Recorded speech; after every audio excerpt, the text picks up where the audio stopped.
Saludos, buscadores del misterio, y gracias por asistir a granmisterio.org. El fenómeno ovni siempre va a ser un gran misterio. Existen miles y miles de casos sobre el encuentro de personas con aparatos que parecen venidos de otro mundo. Muchas veces son esféricos, otras veces alargados, y también hay una casuística muy importante de que esos aparatos no tienen fuselaje y son simplemente esferas de energía, luces en el cielo que a veces también se posan en tierra.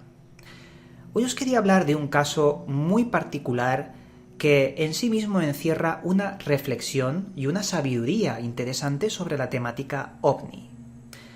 Muchas veces estamos obcecados en que cuanto más extraño sea el aparato, cuantas más luces tenga o cuantos más elementos existan como la aparición de seres humanoides, más importante va a ser el caso. Yo a veces pienso que no, que eso no funciona así. Pienso que el elemento más importante de la temática ovni es la presencia de los militares, posteriormente al suceso. Porque cuando vienen los militares significa de que algo de verdad no encaja y le da más veracidad y realidad al propio acontecimiento.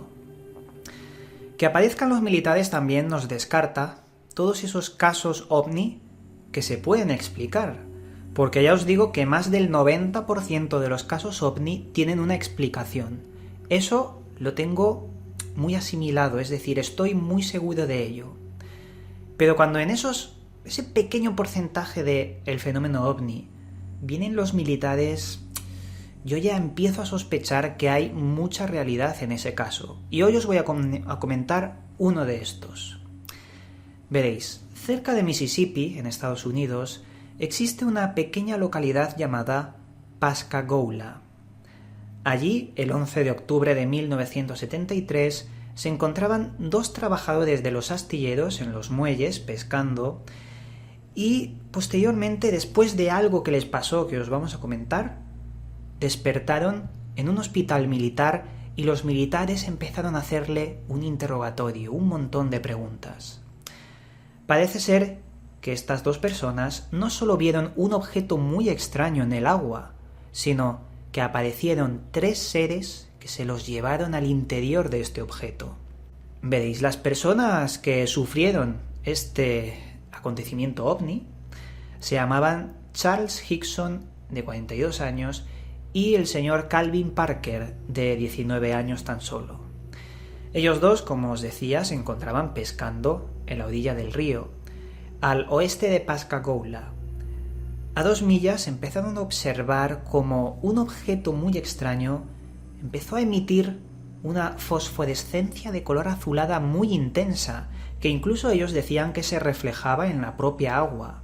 Parecía como se duplicase la intensidad de la luz de ese objeto por, ya os digo, el efecto espejo que ofrece el agua.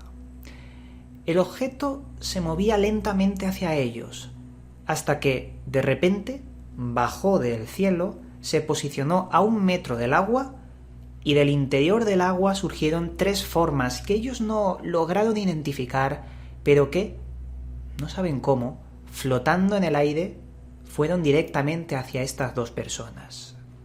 Cuando estas 3 formas las tuvieron encima, vieron que no se trataban de objetos.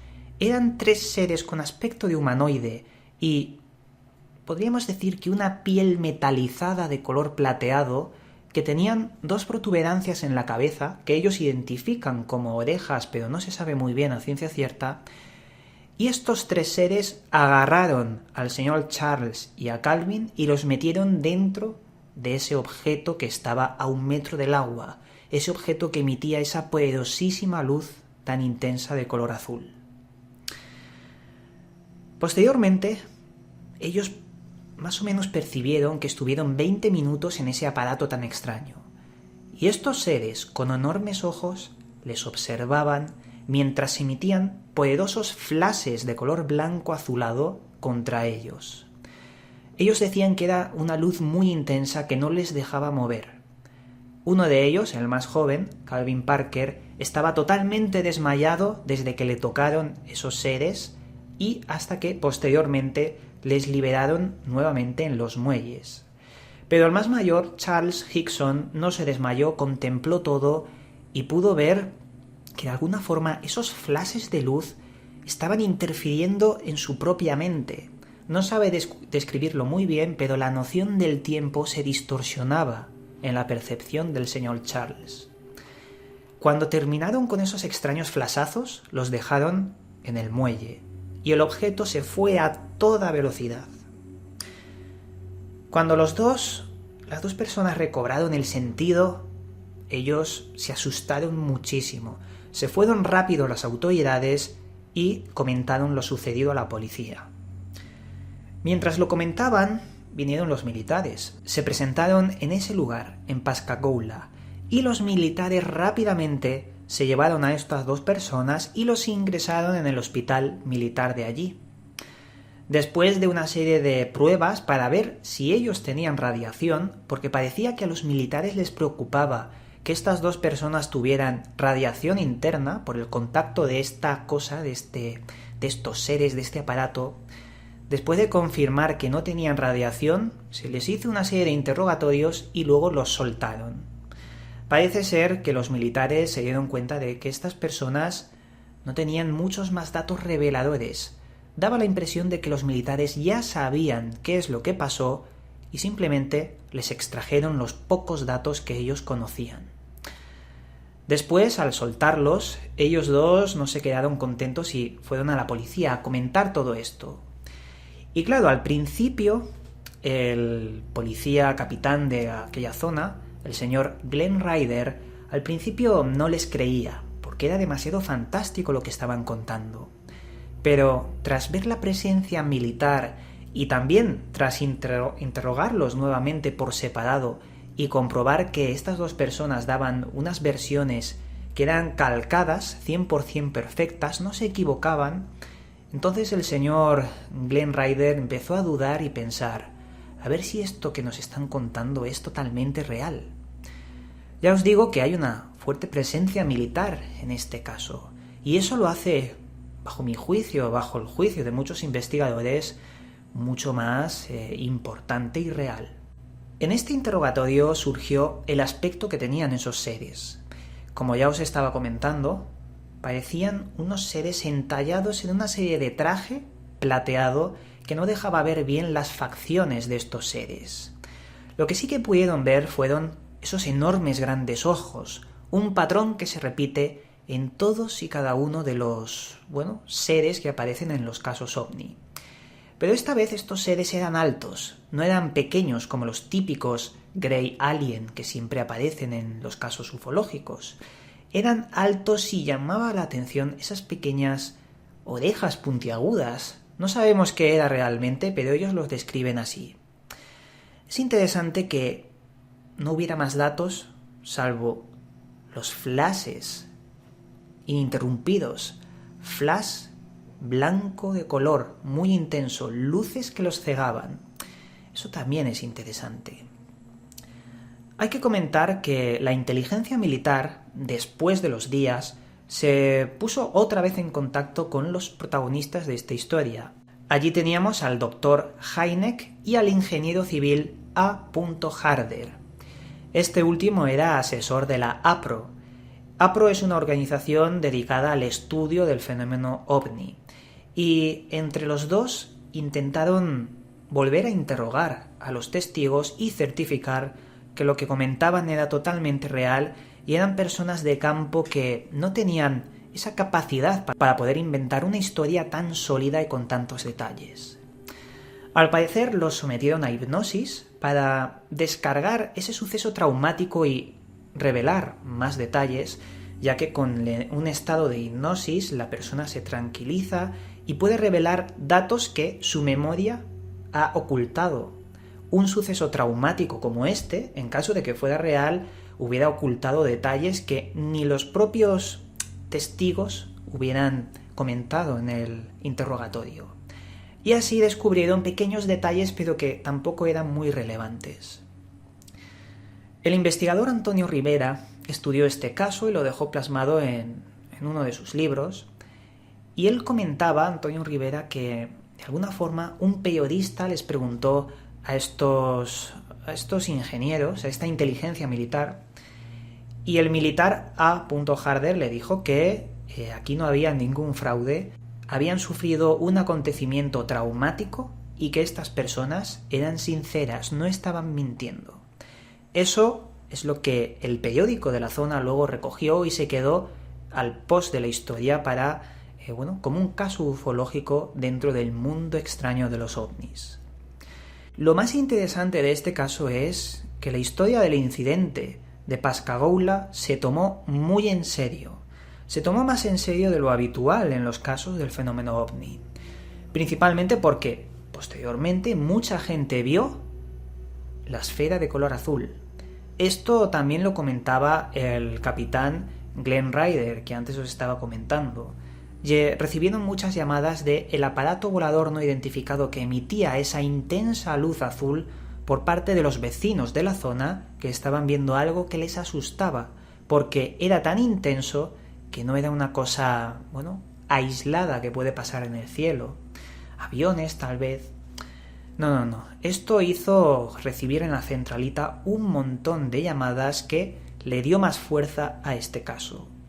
Al margen de todo lo que pasó con los militares y demás, hay que comentar también la gran cuestión de todas. ¿Qué eran esos flashes que les emitieron a estas personas? ¿Qué intención tenían seres de supuestos otros mundos? No lo sabemos. ¿Qué intención tenían con esos flashes, con esa tecnología que no sabemos su finalidad? Y aquí entraría el eterno conflicto ufológico, el elemento de lo absurdo, que muchas veces da miedo porque se relaciona con el elemento de lo desconocido, cosas que parecen absurdas que ocurren en el fenómeno, pero su motivo no está claro.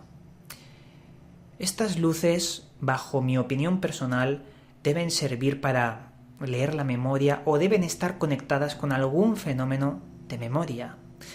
A lo mejor no estuvieron 20 minutos, a lo mejor estuvieron más tiempo y la luz sirvió para borrarles la memoria. Eso no lo sabemos. Pero si esto fuera así, algo les hicieron que tampoco ha trascendido por los detalles que comentaron. Pero en fin, aquí tenéis un caso más, un caso ufológico. Hacía mucho tiempo que no mostrábamos un caso ufológico en este canal y yo creo que es importante porque como he empezado este vídeo diciendo que hay muchos casos ufológicos, os debo decir que en la actualidad recibo muchísimos correos de cosas extrañas, de gente que ha vivido lo insólito, y la mitad de ellos están relacionados con el fenómeno ovni. No solo con presencias en el cielo de personas que lo ven, incluso lo fotografían, no. Con apariciones en el propio dormitorio de personas que ven algo incomprensible. Pero yo pienso que esto ya sería otra historia, aunque sí relacionada. Y con esto dicho, ahora sí, el misterio está servido y continuamos con Gran Misterio.